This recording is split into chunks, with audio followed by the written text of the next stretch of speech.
Okay, so we should be live. We're live on Facebook as well as two separate YouTube channels. I did not go through the hassle of putting this on Instagram simply because it requires a stream key and that's a little bit more work.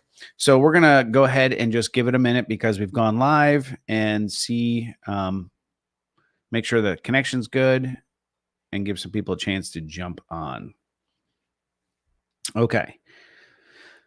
So, welcome to the Monday Aftermath. This is always what we usually broadcast on a Monday to kind of talk about what we've been seeing in the market, what happened over the weekend, and some hyperlocal information, things that you may want to know about that's happening, in Cherokee County or Cobb County, these, local hyperlocal environments. That being said, we haven't done a broadcast in it's got to be over a month at this point. The reason that we haven't been on is because of a lot of change. There's been a lot of change that we've been working on at a brokerage level. There has been a lot of things happening at a personal level. For example, my son is getting married this Friday. So that's been a big undertaking that is taking up a lot of time with the family. That being said, the real estate market has done a couple things. So we're going to cover a little bit about what's happening with days on market and what we're seeing out there in terms of real estate. We're going to talk about interest rates and what happened with the interest rates, because obviously there was a reduction in interest rates by the Federal Reserve, and this should have created some great momentum and buying power for those of you that have been on the fence or trying to find the right property. So there's that.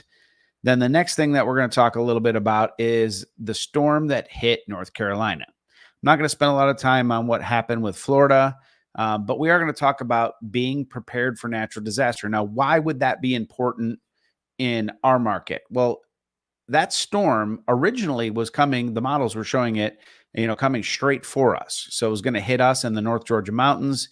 And then for whatever reason, by God's grace, it just went right around and then struck North Carolina. So we narrowly missed that storm, and there could have been some catastrophic results here. Obviously, our hearts, our thoughts, and prayers are with the people of North Carolina that did get hit. Even though from our perspective, it feels like we dodged a bullet, we are not at all happy about what happened. And I'm really interested to see how FEMA responded to that versus how well the church responded to that. It seems like so much of the supplies, food, water, and other essentials for living, a lot came out of philanthropy organizations, local groups like Rotary groups, and by and large, the churches in North Carolina. I know there's ones in Texas that participated, ones in Florida, ones in Georgia that all did something for the people in North Carolina. So that's a big deal. We'll talk a little bit about, voting, and just saying that it is really important this particular time around that you don't sit out and that you go out and cast your vote. I highly suggest that you do it early. I literally in Cherokee County went to the fire station and I was there for like 3 minutes. It was not a wait at all. And so it's good to get those things out of the way because that would be helpful. So that's what we're going to talk about today. So let's go back to the top and talk a little bit about what is happening with days on market. Well, the days on market are up. The amount of inventory that's coming in and the time that things are sitting on the market tend to increase when this happens. We are experiencing a little bit of a slower market, and some of that has to do with the interest rates. For example, in the metro Atlanta area, if you're starting to get inside the perimeter, there's almost 5 months worth of inventory sitting out there. 6 months is a balanced market. So that pulls us firmly out of this multiple offer over asking price type of environment.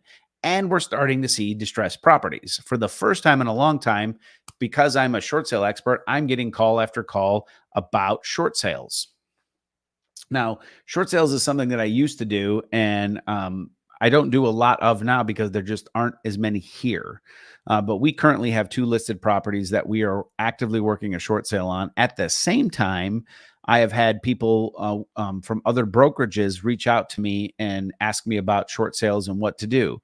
And what never even occurred to me was that all the agents that came in after 2020 probably, at least in our market, have never seen a short sale. They might be aware of what it is, but they've never done one. Obviously, when we got into that short sale world, there was a ton of people doing short sales back in 2009, 10, 11, 12, 13, until it kind of started waning in 14. Even though they existed 14, 15, 16, 17, they kind of just petered out as the market got better and better until we fell below that 1% of distressed property market. So there was that little bit of difference that's out there. Now, hang on a second. I think there's a technical issue. I'm going to do one change that I neglected to do that would actually fix a microphone issue. So if my audio is a little off, give it a second, and this should fix it, hopefully. Hopefully, maybe yes, maybe no. It is thinking about it. It's deciding whether it wants to care. Oh, it cared. Okay, so now I can go and do this, which that should help the audio sync up with that. Okay, so that should have helped tremendously as far as that stuff goes. Let's see. Okay, so that being said, so days on market are up. Things are moving a little bit slower than what they were before, yet they are moving. We are starting to see inventory pile on in the downtown Woodstock area. Like we went from in this particular area that a client's looking in, from no properties on the market to like 4 all at one time. And now another one's come on. We went and saw 3 of them back to back the day they went live. Even made an offer on one. We're just not in agreement on price. So some of these things we're starting to see more activity on this. As we go through the next 90 days, it's a free for all. We don't know what it's going to be. We don't know how the election's going to affect the real estate market.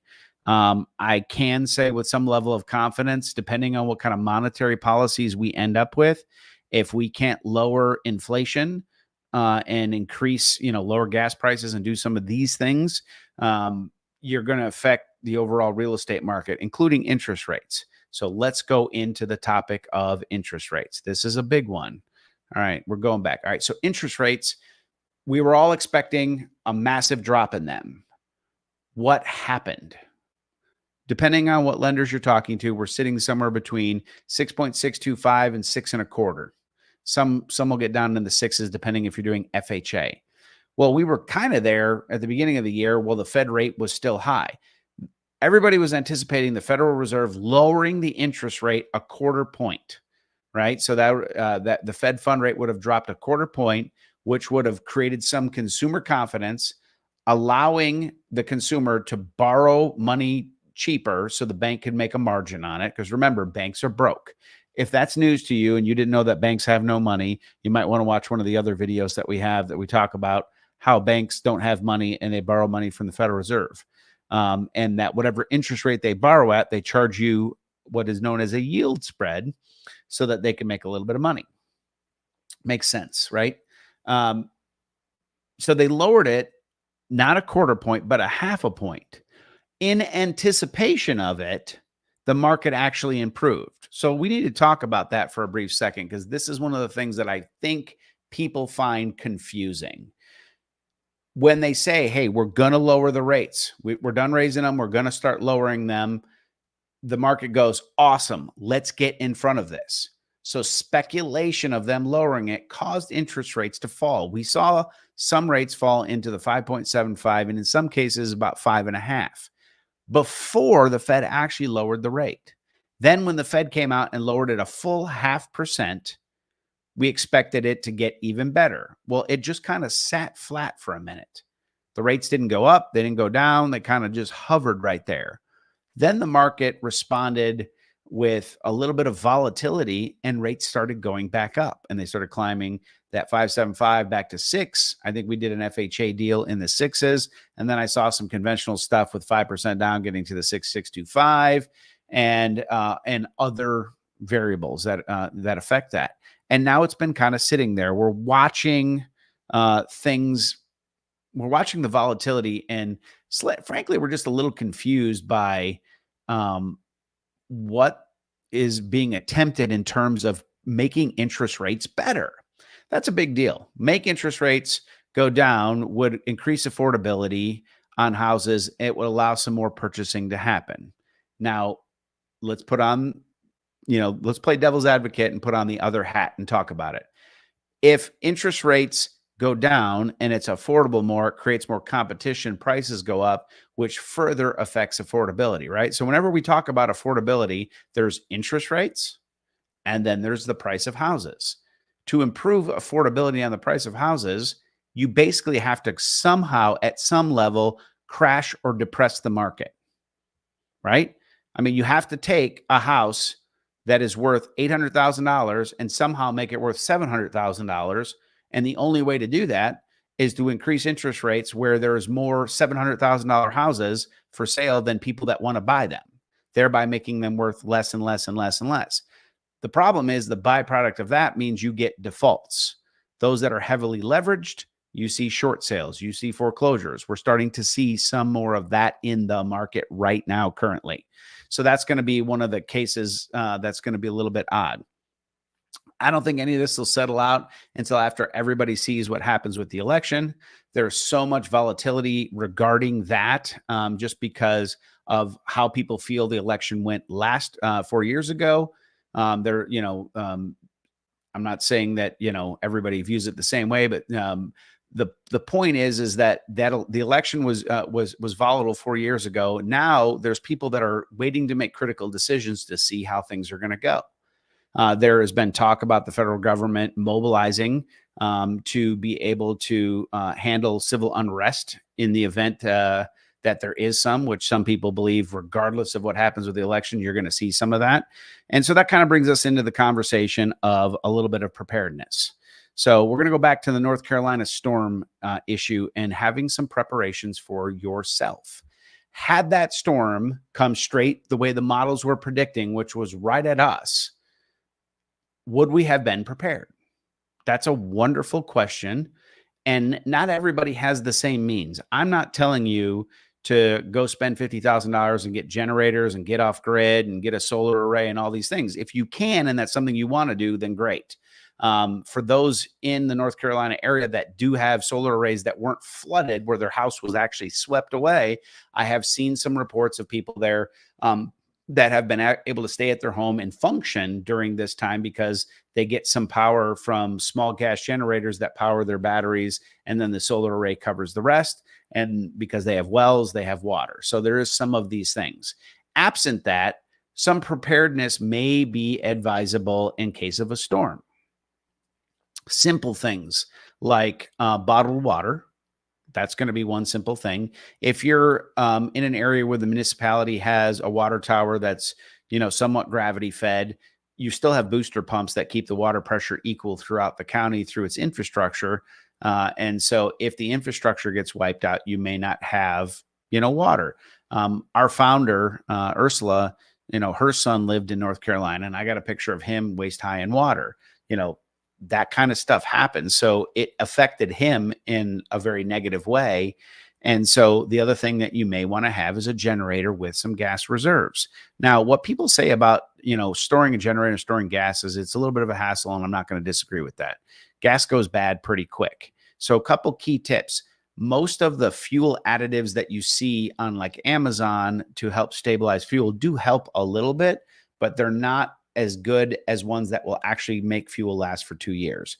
So you may want to go watch some videos out there and find a fuel additive that'd be good. But if you got 15, 20 gallons worth of gas, you're able to keep your refrigerators running. You may not have the creature comforts. You have some bottled water. You have some dried canned foods. You have some wood and a means to cook. Those are some small things that everybody can do in their regular grocery budget that would help in the situation if you had to go without power for a period of time. Now, obviously in North Carolina, water came through and swept complete houses away and people died. It's not going to help in those situations.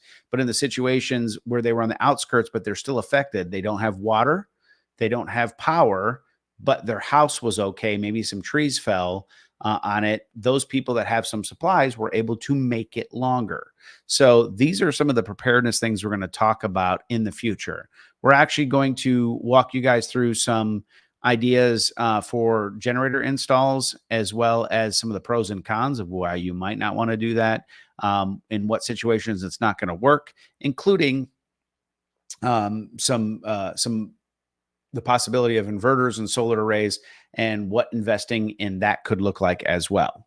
All of these things affect real estate values, and but they don't necessarily add to the dollar figure that you'll be able to sell a house for ultimately. So there are things that we want to say, because people do ask me, they're like, hey, if I go and upgrade all my air conditioners, the roof on my house, I put a generator in, will my house sell for more? And the answer is reasonably yes, because if the comparable house has 22-year-old air conditioners and the roof is at the end of its life versus the house that has newer air conditioners and a brand new roof and has a generator, that if there were power outages, those things add value. But you can't just go and say, I put in a generator, my house is worth 10 grand more.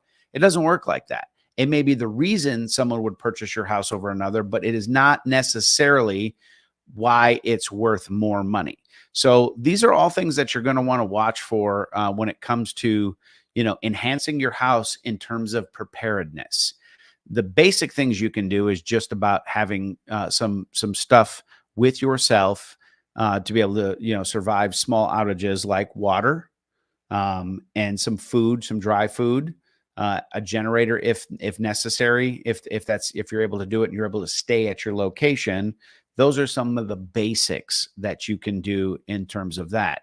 If you're like me, who works a business that a lot of times is largely on the internet, where we have to communicate with the public in this, we went so far as to get ourselves a Starlink, because we had friends that had family in Florida when the storms hit, and they were without communication with elderly parents. Well, their neighbor had just picked up a Starlink and said, hey, you can come over and reach out to your family. And that's how they made communication. So if you're able to have some of those reserve ways to have communication, that's great. They also make really small batteries. Companies that I like out there, I mean, there's Jackery is one of them that you can get some of those supplies with. They're decent and affordable. My favorite is probably going to be EcoFlow. I have a couple of their small batteries, not their big ones that power a house, but something I can charge cell phones on, that has a small solar panel that can, so you can run computers and a cell phone and, be able to communicate with somebody, maybe even a modem if the internet's working, things like that, just so that you can talk to loved ones, make sure everybody knows you're okay, and charge your cell phone, because obviously that would be the best way to reach out. So those are going to be some of the things that, I would say, from a preparedness conversation, we're going to start tracking what enhanced houses sell for that have some of these features. Some of those features are really kind of cool. The question is, if you have a house that is grid tied, but off grid capable and being self-sustaining, can you get more money for that house? That's a question I don't have an answer to. In theory, the answer is yes, but we want to take a look and follow the data. The great news that I have for you is values have not plummeted that much. We've seen some softening in certain areas. We are seeing some short sales, but they were fully leveraged properties. So values seem to be holding. So if you're a homeowner, so far that has been protected for you. So that's pretty much it we have for today's aftermath on a Monday. This is the week, as I said, my son is getting married. So I assume I'll do a live next Monday. That is the plan. I don't know what we're planning on doing as we get to the other side of the election, is to see what inventory looks like. Here's what I want to track. One, how many months worth of inventory do we currently have in Cherokee and Cobb County? Two, how fast is that inventory moving? Three, watch to see if it grows or gets better post-election. That is what we are looking to accomplish and track over the next several months as we go through the holidays and come into a new spring market come February. And yes, February is when the spring market actually begins. I know if you're watching this video and you happen to be somewhere else, like Chicago, where spring is not anywhere close to February, it's still cold here. It's just that's when people want to get ahead of the curve. For example, like my mom, if she's told the party's at 4 p.m., she'll be there at 2 because she doesn't want to be late. Those are the people that hit the spring market in February, so that March and April, they're already ahead of the game. If that's you and you're thinking about selling, or buying in this market, we are problem solvers. What we do is talk about your situation, figure out the best solution for you, and then help you to put a plan together to achieve the best income, the best outcome for you within the means of your current income. If that's you, please reach out to us. The number is going to follow here in the closing credits. We look forward to talking to you. Thanks so much.